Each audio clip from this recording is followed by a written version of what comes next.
Partout en pays démocratique du Congo, mesdames, messieurs, bonsoir et bienvenue à cette livraison d'actualité. Le président Félix Tshisekedi a appris avec peine la mort de plusieurs compatriotes suite à une explosion qui a eu lieu lors d'un meeting forcé ce jour ce jeudi 27 février 2025 à la place de l'Indépendance à Bukavu, dans la province du Sud Kivu. Le chef de l'État exprime donc sa solidarité avec les victimes et il présente ses sincères condoléances aux familles éplorées et leur exprime toute sa compassion en ces moments de commisération. Le président de la République condamne fermement cet acte terroriste odieux et qui a été perpétré par une armée étrangère présente illégalement sur le sol congolais. Un communiqué signé par la presse présidentielle. Nous reviendrons avec force et détails dans nos prochaines éditions.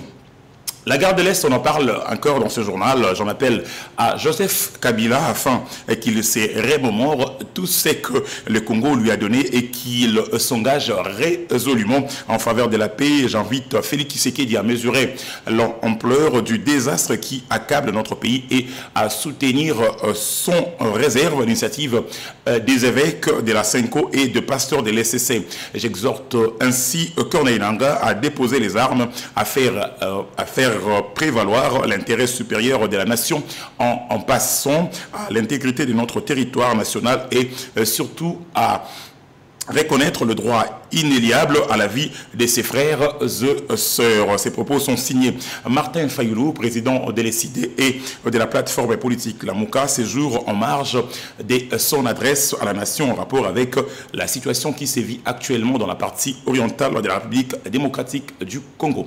Je vous laisse suivre un extrait qui vous est choisi comme ça par votre rédaction. Mes chers compatriotes, notre pays est en train d'être détruit sous nos yeux. Il est impératif d'agir sans tarder pour empêcher l'irréparable, à savoir la balkanisation du Congo. Une menace imminente qui met en péril notre souveraineté. Nous n'avons plus d'autre alternative. Il est temps de sauver notre nation du spectre d'effondrement. Depuis le 30 juin 1960, notre pays n'a jamais affronté un défi aussi existentiel. La guerre qui ravage actuellement notre territoire menace l'unité de notre nation. Dans ces contextes d'extrême urgence, la cohésion nationale doit s'imposer comme notre priorité politique absolue. Chaque jour, nos villes, nos territoires, nos villages et nos provinces tombent sous le joug des agresseurs, tel un héritage laissé à l'abandon. Combien de morts faudra-t-il encore pour que nous prenions pleinement conscience de l'urgence d'unir nos forces, de transcender nos divergences et de trouver une solution pour préserver les 2 345 410 km² de notre territoire. La balkanisation du Congo, insidieusement orchestrée sous nos yeux, ne saurait être tolérée.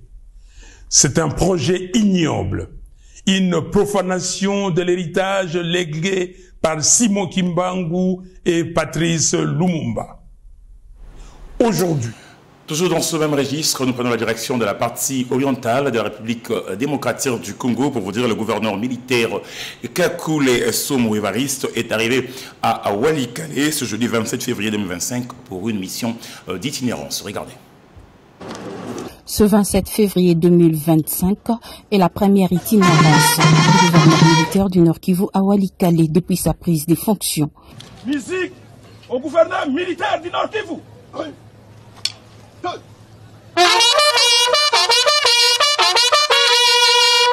Le général-major Somokakule Évariste félicite la population pour sa résilience. Il l'encourage par ailleurs à travailler en faveur de la paix avec les gouvernements congolais par les institutions légitimes et légales. C'est ma toute première visite d'itinérance. Depuis que j'ai pris les fonctions de gouverneur de province, il est tout à fait normal que je vienne m'imprégner de la situation sur place ici, que traverse la population de la province du Nord Kivu, qui se trouve ici à Walikale. Et voilà, c'est pour cela que je suis là. La population de Walikale est réputée être résiliente, comme vous le dites. Et le message que je peux passer, c'est un message de félicitations et d'encouragement qu'elle continue sur cette lancée patriotique. C'est comme ça que nous allons défendre notre pays et récupérer notre territoire perdu jusqu'à là. Après l'aérodrome de Kigoma, le gouverneur a eu une séance de travail à la hauteur des enjeux sécuritaires de l'heure à l'état-major 34e région militaire, secteur Wanyanga. En tout cas, nous sommes tellement satisfaits de sa visite ici, dans le secteur de Wanyanga, plus précisément dans le territoire de Walikale. Vous savez, c'est notre autorité de référence au niveau provincial.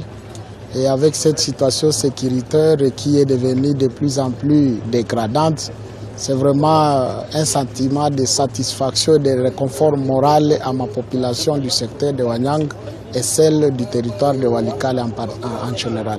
C'était avant d'échanger avec l'administrateur du territoire et le comité local de sécurité. Il est prévu dans l'agenda du gouverneur militaire du Nord Kivu la rencontre avec différentes couches sociales et quelques visites du terroir.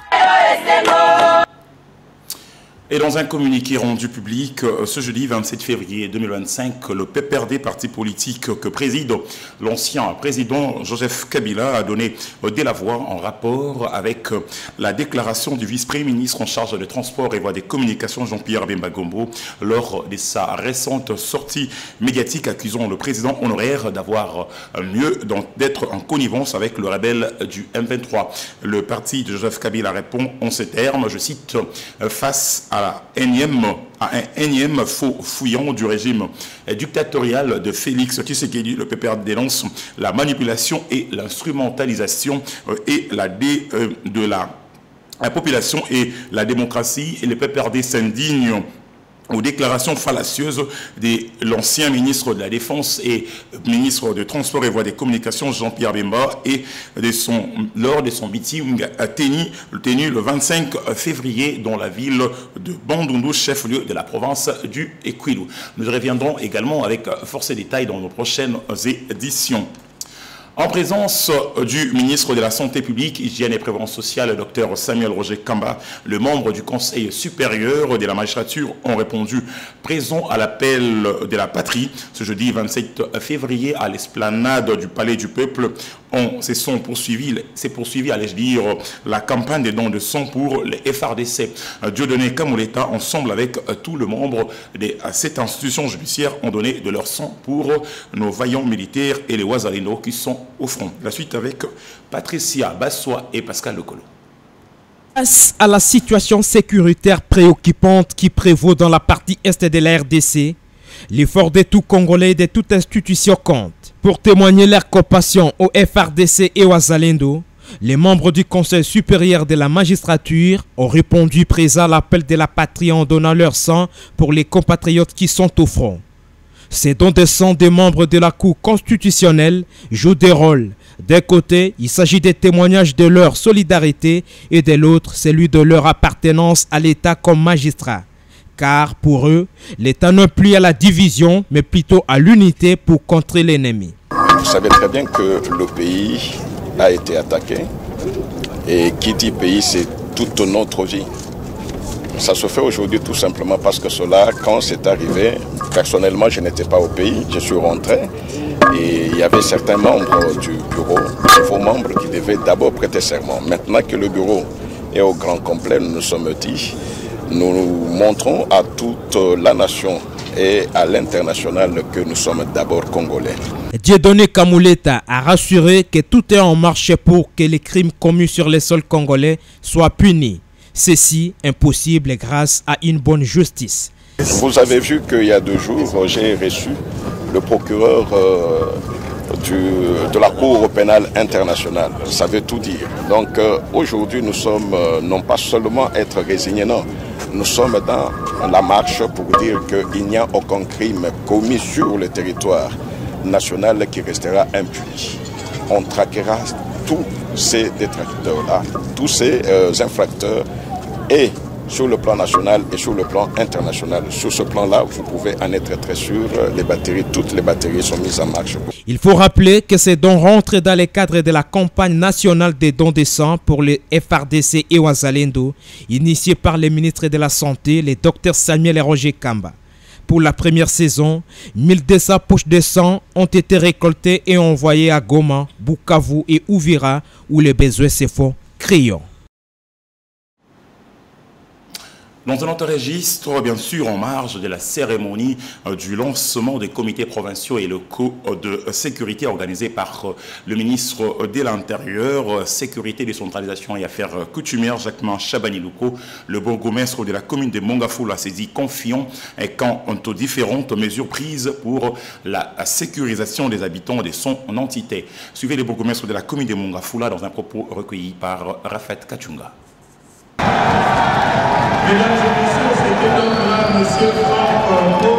La population de Mongafula doit s'attendre à une sécurité maximale parce que cela nous permet d'impliquer tout le monde dans la sécurité communale qui va permettre à la ville aussi d'avoir une bonne sécurité. Donc aujourd'hui, tout le monde doit savoir est privilégié et prioritaire car la sécurité c'est une affaire de tout le monde. Nous allons impliquer tout le monde, non seulement dans la sensibilisation, mais aussi pour que chaque personne puisse comprendre qu'il a quelque chose à ajouter. Dénoncer là où l'on est quand on trouve des suspects.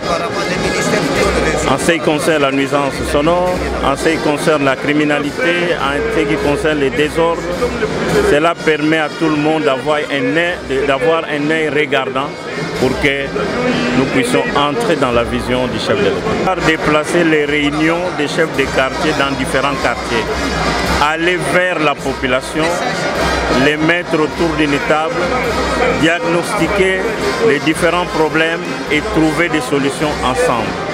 C'est pratiquement ce qui a été enseigné. Nous, on était déjà en avance. Mais aujourd'hui, on vient de formaliser ça. Donc, ça nous donne plus d'intelligence, plus de savoir et de mieux s'impliquer dans la chose. Tout à fait autre chose, la Commission nationale de droits de l'homme en République démocratique du Congo a clôturé hier, mercredi 26 février 2025, son atelier stratégique régional de représentants des institutions nationales de droits de l'homme de pays membres de la SADC et de l'EAC qui s'est tenu 2 jours durant à Pullman Hotel de Kinshasa. C'est un reportage de Naomi Yunge. Soit du mardi 25 et mercredi 26 février 2025, les membres de la Commission nationale des droits de l'homme des pays membres de l'EAC SADC ont participé à l'atelier stratégique régional des représentants des institutions nationales des droits de l'homme et des leaders des organisations de la société civile locale. Objectif poursuivi, élaborer un plan d'action ou des pistes et des solutions pour retrouver la paix totale dans l'Est de la RDC en particulier et dans toute la République en général. Les participants ont été regroupés dans 5 groupes de travail, question d'examiner et de proposer quelques résolutions pour éradiquer complètement cette guerre. Au cours de cet atelier, les INDH des États de la SADC et de l'EAC ont exprimé leur solidarité à la population de la RDC victime de graves violations des droits humains. L'édit atelier a connu des moments forts marqués par représentation des éminents orateurs, le partage d'expériences des INDH et des travaux en groupe. Parmi les recommandations, notons l'arrêt immédiat des hostilités et des violations des droits de l'homme, la collaboration étroite des parties prenantes pour contribuer au retour de la paix dans la partie est de la RDC. Le soutien aux efforts visant à mettre les auteurs de crimes et violations des droits humains devant leurs responsabilités. Le président de la CNDH RDC, Paul Sampou, a promis de rencontrer dans un avenir proche le membre de la société civile locale de la République démocratique du Congo. Au chapitre de réaction, suivez quelques experts qui ont pris part à ces assises en marge de la concertation des cadres de Commission nationale des droits de l'homme en République démocratique du Congo qui s'est tenue comme cela à l'hôtel Pullman de Kinshasa. Dans un extrait bien sûr choisi par Naomi Nyunge. Je puis vous rassurer que ces 2 jours étaient intensement fournis avec la qualité des hommes de science qui ont animé les ateliers. Nous avons fait sortir un communiqué final qui sera suivi des recommandations. Et je pense que la Commission nationale des droits de l'homme ainsi que la société civile congolaise en sont grandis avec le soutien des autres invités venant de partout en Afrique. Moi, je représente une société civile africaine. Je viens du Cameroun, représenter une institution qui est basée au Bénin. Nous avons eu des présidents de commission des autres pays, tels que les gens de la SADC, de l'EAC et d'autres pays africains. Et nous avons aussi remarqué une forte mobilisation du côté du JAR, parce qu'on a vu beaucoup de femmes s'imprégner de la chose. Et nous pensons que cette mobilisation sur le plan national et international doit booster les fonctions et les attributions du Conseil national des droits de l'homme de la RDC afin que tout ce qui se passe dans la partie est de la RDC devient un souvenir lointain. Parce que le souhait, c'est la paix, c'est la sécurité. Le souhait de tout Africain, c'est qu'on nous laisse tranquille. On est très fatigué depuis des décennies de vivre dans cette insécurité, dans cette division, dans cette violence qui fait des victimes qui n'honorent pas le genre humain. Kinshasa, capitale de la République démocratique du Congo, souffre de 2 problèmes majeurs, à savoir la sécurité et la salubrité. Ce soir, nous faisons un focus dans la commune de Selembaou, où 3 policiers ont tué 3 personnes ce samedi 22 février 2025 à l'Égir. Et les habitants du quartier Luboudi se plaignent de la façon dont les hommes en uniforme font leur travail dans ce coin de la capitale quinoise. La suite avec Ave Marie Aloufou Kenda et Fofana Moukoubi. Reportage. Sont-ils policiers ou que ce sont des criminels qui essayent de discréditer la respectée police nationale? L'enquête devra fixer l'opinion. De nos jours à Kinshasa, plusieurs quartiers des communes sont la proie à des scènes terrifiantes, cas du quartier Luboudi dans la commune de Selembao, où 3 personnes ont péri samedi 22 février alors qu'elles étaient soit de simples passants, soit des vendeurs dans ces rayons. Papa Baba, on s'adressait d'abord au président de la République, Papa Félix. Je m'appelle Baba. Je m'adresse tout directement au président Félix Tshisekedi. Il me connaît. Je suis travailleur de M. Paul Osenga sur Victoire. Comment expliquez-vous que les policiers affectés dans des souciates de révolution, de l'eau lavée, des Brévots et surtout ceux de la Légion de Makelele aient tous une unité de police dite éclaireur qu'ils envoient arrêter nos enfants? Ce sont ces policiers qui tuent ici. Ce sont des anciens criminels. Ils ont tué mon enfant qui était de simples passages avec son lot d'exuquants, qui comblera ma...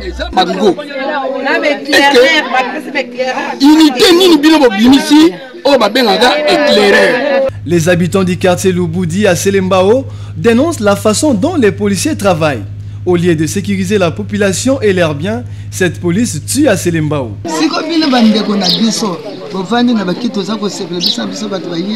Ici à Selembao, l'argent et les téléphones de nos enfants sont à la portée des policiers qui le leur ravissent. Pourquoi mettre des agents qui ne sont là que pour tuer? Ils ont tué mon petit-fils qui n'a rien fait.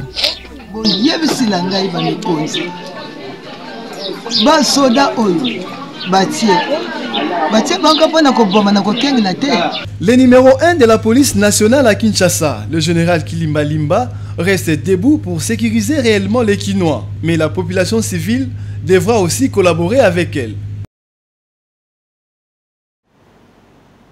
Toujours dans ces chapitres sécuritaires, le commissaire divisionnaire adjoint Blaise Kilimba Limba a exhorté les policiers lors d'une parade organisée comme celle-là à Kinshasa à ne pas céder à l'intox et à la désinformation proférée par les ennemis de la République démocratique du Congo, histoire de diviser le Grand Congo. Et c'est pour faire face aux menaces que guette le pays. L'appel est du commissaire provincial de la police au cours d'une parade de réarmement moral de ses troupes organisée le lundi 24 février à l'esplanade du Palais du Peuple. Le commissaire divisionnaire adjoint Blaise Kilimba Limba a évoqué également plusieurs sujets, notamment l'interdiction des arrestations arbitraires par de faux agents se réclamant de la sécurité, les embouteillages causés par l'incivisme routier ainsi que du marché pirate. Selon le commissaire divisionnaire adjoint Blaise Kilimba Limba, c'est pour ne pas tomber dans le piège de l'ennemi qui utilise aussi la guerre psychologique. Un avis de recherche a été lancé contre les auteurs de cette récente rumeur faisant étant de présumés rondés il y a quelques semaines au stade de martyrs de Kinshasa. On a lancé avis de recherche PD commandant P-Crime. Bolu Kelangai, hôtel à selfie wana ya intox wa. Parce que à son moment na miso. So za na image était na kopesa. Luka Batwana groupe de montagne. Aw. OK wana okuta bango. Cherchez les enfants. Il doit nous dire nana dinier à ça les tox wa. Le problème d'embouteillage, le chef de la police à Kinshasa a décrié l'incivisme routier des automobilistes. Pour y faire face, le commissaire divisionnaire adjoint Blaise Kilimba Limba a annoncé de mesures fortes contre le récalcitrant, y compris le chauffeur des autorités qui s'illustreront à bafouer intentionnellement le nouveau code de la route. Il a fait savoir qu'un premier lot de quintessence a été remis à ces services où toutes les amendes seront payées, soit à la DGRAD ou à la DGRK. Quant à ce qui concerne le marché pirate, les commandants de la police-ville a déploré l'inaction de ces troupes en promettant des sanctions fermes si rien ne change.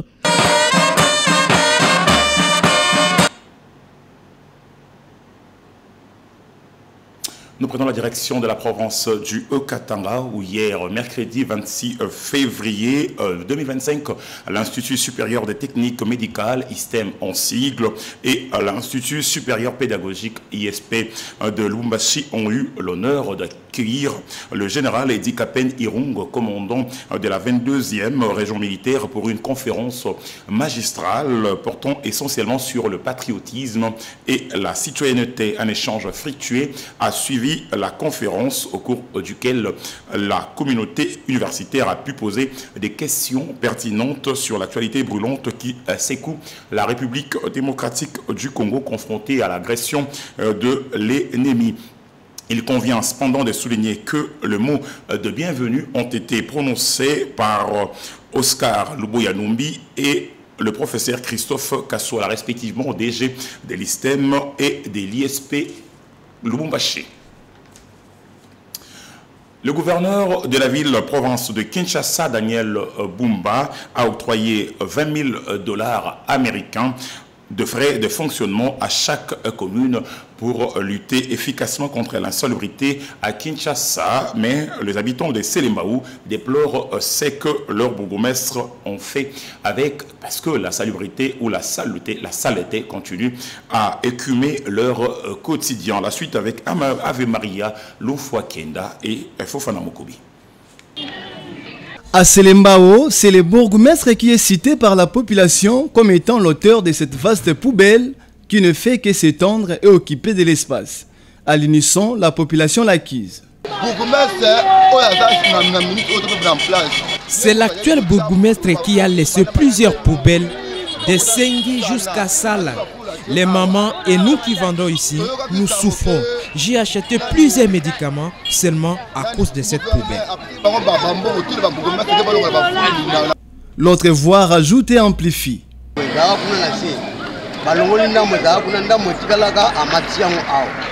Cette poubelle était avant l'ouest.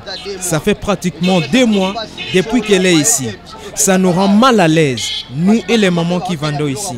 Ça nous donne la fièvre typhoïde. Nous demandons aux autorités d'instruire les bourgmestres et de venir enlever cette poubelle. La troisième personne connaît même l'histoire de cette poubelle encouragée hélas par celui qui devrait en assurer l'évacuation régulière.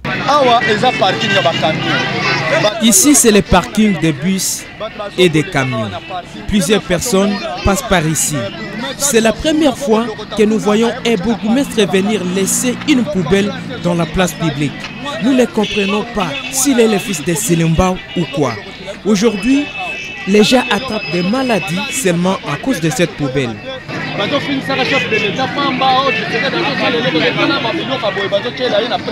Il faut noter qu'il y a à côté de cette poubelle un marché, un parking, une station d'essence et l'odeur dégagée par cette poubelle empêche aux activités de s'organiser avec quiétude dans cette partie de Selimbao.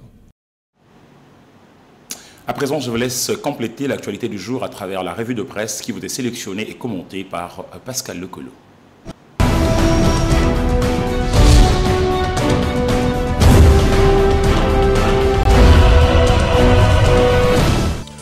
Meeting du leader de MLC, Jean-Pierre Bemba accuse Joseph Kabila d'être la main noire derrière la milice Mobondo, titre Forum des As. Les quotidiens rapportent que la mystérieuse main noire derrière la redoutable milice Mobondo a désormais un visage et un nom. Selon Jean-Pierre Bemba, vice-premier ministre et ministre des Transports et Voies de Communication, il s'agirait de l'ancien président de la République, Joseph Kabila. Cette déclaration fracassante a été faite lors de son discours populaire prononcé mercredi 26 février à Bandundu, chef-lieu de la province d'Ikwilu. Toujours dans ce journal, l'on apprend que la République démocratique du Congo a officiellement annoncé son refus de participer à la 46e conférence ministérielle de l'Organisation internationale de la francophonie prévue à Kigali au Rwanda. Cette décision a été annoncée par la ministre déléguée en charge de la francophonie, Bestine Kazadi.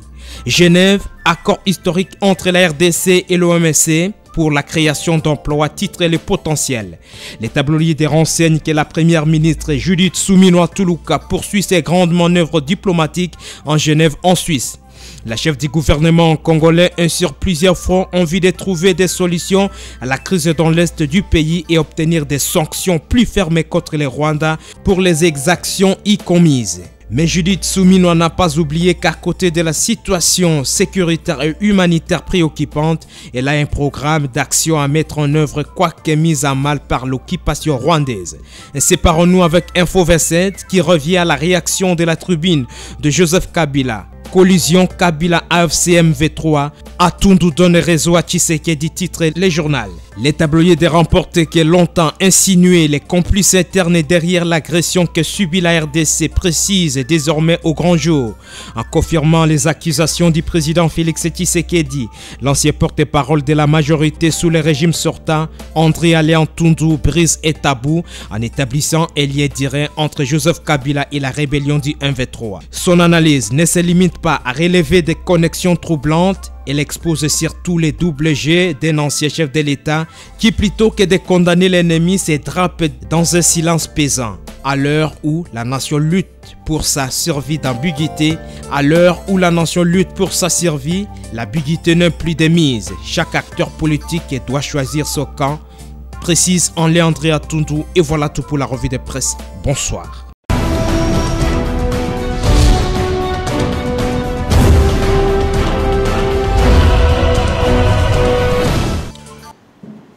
Fin de cette session d'information, mesdames, messieurs, merci de votre réelle attention.